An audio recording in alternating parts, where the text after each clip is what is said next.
வணக்கம் நண்பர்களை, நீங்கள் பார்த்து கொண்டே இருப்பது உங்கள் கௌசிகா ரிவ்யூ. சரி வாங்க வீடியோக்குள்ள போய் என்ன நடக்க போகுது அப்படின்னு சொல்லிட்டு பார்த்துக்கலாம். என்னடா ஒரு நாள் ஃபுல்லாக ஆளே காணோம், இன்றைக்கி தான் வீடியோ போகிறேன் அப்படின்னு சொல்லிட்டு பார்த்தேன். ஆமாங்க, என்னோட ஃப்ரெண்டுக்கு மேரேஜ், அதனால் ஆள் கொஞ்சம் பிஸியாக இருந்துச்சு. சரி ஓகே, அதுக்காக ஒரு மன்னிப்பை கேட்டுக்கொள்கிறோம். சரி இப்படி ஒரு பக்கம் போயிட்டு இருக்கா. கரெக்டாக நம்ம மல்லி இருக்காங்களா, அவங்க என்ன பண்ணாங்க அப்படின்னு சொல்லிட்டு பார்த்தீங்கன்னா, கரெக்டாக அந்த தாலி மேட்டரில் அப்படியே சும்மா கச்சிதமாக ஒரு பக்கம் பொருந்துச்சுங்க. எப்படியாவது அந்த தாலியை என்ன பண்ணுறது, யார்கிட்ட கொடுக்கறது, நம்ம அந்த தாலியை கழட்ட முடியாதே அப்படின்னு சொல்லிட்டு வருத்தத்தில் ஒரு பக்கம் மனசு குறுங்கி இருந்தாங்க. அதே சமயத்தில் இப்போ அந்த திருடனால அந்த தாலி யார்கிட்ட போய் சேரணுமோ அவங்ககிட்டே போய் சேர்ந்துருச்சு. இனிமேல் என் வாழ்க்கையில் கஷ்டமே இல்லைடா, என் வாழ்க்கை ஃபுல்லாக ஜம்முன்னு கும்முன்னு வேறு லெவலில் போக போகுது அப்படின்னு சொல்லிட்டு நினச்சின்னு இருக்காங்க. ஆனால் அது நடக்குமான்னு சொல்லிட்டு பார்த்தீங்கன்னா கண்டிப்பாக நடக்காதுங்க. ஏன் எதனால் அப்படின்னு சொல்லிட்டு பார்த்தீங்கன்னா, பிரச்சனைன்றது கரெக்டாக அந்த எறும்பு மாதிரிங்க.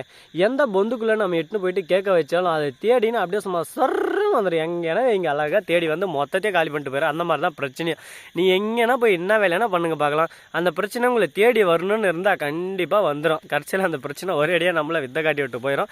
அப்படி ஒரு சூழ்நிலை நம்ம மல்லியோட நிலமை போயின்னு இருக்குது. சரி பரவாயில்ல பார்த்துக்கலாம் அப்படின்னு சொல்லிட்டு மல்லி எதையும் தாங்க இதையும்டா அப்படின்னு சொல்லிட்டு இருக்கு. அதே சமயத்தில் கரெக்டாக அந்த விஜய் இருக்கார்ல, அவரை வந்து ஒருத்தர் கடத்த போகிறாங்க. யாரா அப்படின்னு சொல்லிட்டு பார்த்தியா, யார் இவன் நிஷாடா டே அவன் அப்புறம் கடத்த போகிறா அப்படின்னு சொல்லிட்டு பார்த்தீங்கன்னா, நம்ம வெண்பா குட்டி இந்த மாதிரி கூட்டு போகிறோன்னு சொன்னாங்களே, அதனால் எதனா ஒன்று பண்ணி தடுத்து நிறுத்தணும்னு சொல்லிட்டு முடிவு பண்ணாங்க. முடிவு பண்ணதோட மட்டும் இல்லாமல் அதுக்கு ஒரு பிளானும் பண்ணாங்க.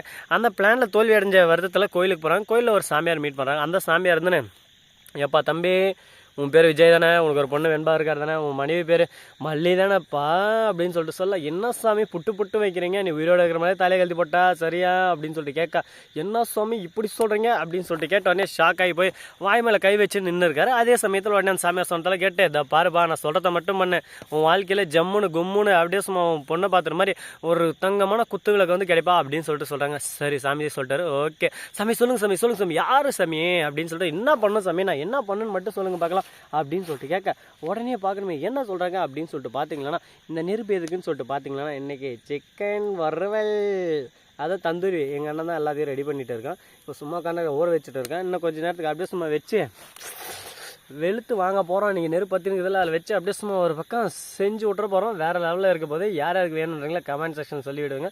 டெய்லி ஒரு விதமான சாப்பாட்டை செஞ்சு அசைத்து விட்ருவோம். சரி இது ஒரு பக்கம் போயின்னு இருக்குது. அதே சமயத்தில் கரெக்டாக அந்த நிஷா இதுக்காக கடத்துறான்னு சொல்லிட்டு பார்த்தேன். கரெக்டாக ஏன்டா கம்னாட்டி என் பேச்சை கேட்காம நீ உன் இஷ்டத்துக்கு ஏதோ ஒரு பிளான் பண்ணுக்கிறியா, நீ எப்படி அந்த ரஞ்சிதத்தை கல்யாணம் பண்ணுறேன் நானும் இப்போ பார்க்குறேன். இப்போ உன்னை கடத்தின்னு வந்துட்டல, உனக்கு வசியம் பண்ண போகிறேன்டா வசியம். நிஷா ஓ நிஷா அப்படின்னு சொல்லிட்டு பாடுவான். இதை கேட்டதும் உங்களுக்கு எல்லாருக்கும் என்ன ஃபீலிங் ஆகிக்குன்னு தெரியும். என்னடா அது திடீர்னு ஏதோ ஒரு சவுண்டு கருப்பாக வருது அப்படின்னு சொல்லிட்டு. ஆனால் அது வேறு எது இல்லைங்க, அவர் ஒரு சிங்கர். அவர் வந்து சன் சிங்கருக்கே போனார். என்னங்க என்ன பண்ணிட்டாங்க அப்படின்னு சொல்லிட்டு சன் சிங்கரில் போய் ஒரு பாட்டு பாடினா இந்த உலகத்திலே நம்பர் 1 சிங்கர் இவர் ஆயிடுவான்னு சொல்லிட்டு இவர் அப்போவே ரிஜெக்ட் பண்ணி வீட்டுக்கு அனுப்பிச்சிட்டாங்க. சரி அப்போயே செலக்ட் பண்ணியிருந்தா இந்நேரத்துக்கு எங்கேயோ போயிட்டே இருக்கலாம். பாட்டாக பாடி இந்த உலகத்தவே ஒரு பக்கம் சாதிச்சு தள்ளிட்டு இருப்பார்.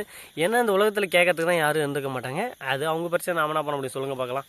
சரி ஓகே ஃப்ரெண்ட்ஸ், இந்த வீடியோ பிடிச்சிருந்தா லைக் பண்ணுங்கள், கமெண்ட் பண்ணுங்கள், ஷேர் பண்ணுங்கள், டிண்டிங் பெல்லை தட்டி விட்டு போங்க. அப்போ தான் நான் போகிற அடுத்த வீடியோ உங்களுக்கு உடனுக்குடன் நோட்டிஃபிகேஷனில் வந்து கொண்டே இருக்கும். மிக்க நன்றி, தேங்க்ஸ் ஃபார் வாட்சிங், டாடா, see you, நன்றி வணக்கம் வந்தனம் வருகை தருகை, நன்றி வணக்கம் வந்தனம் வருகை.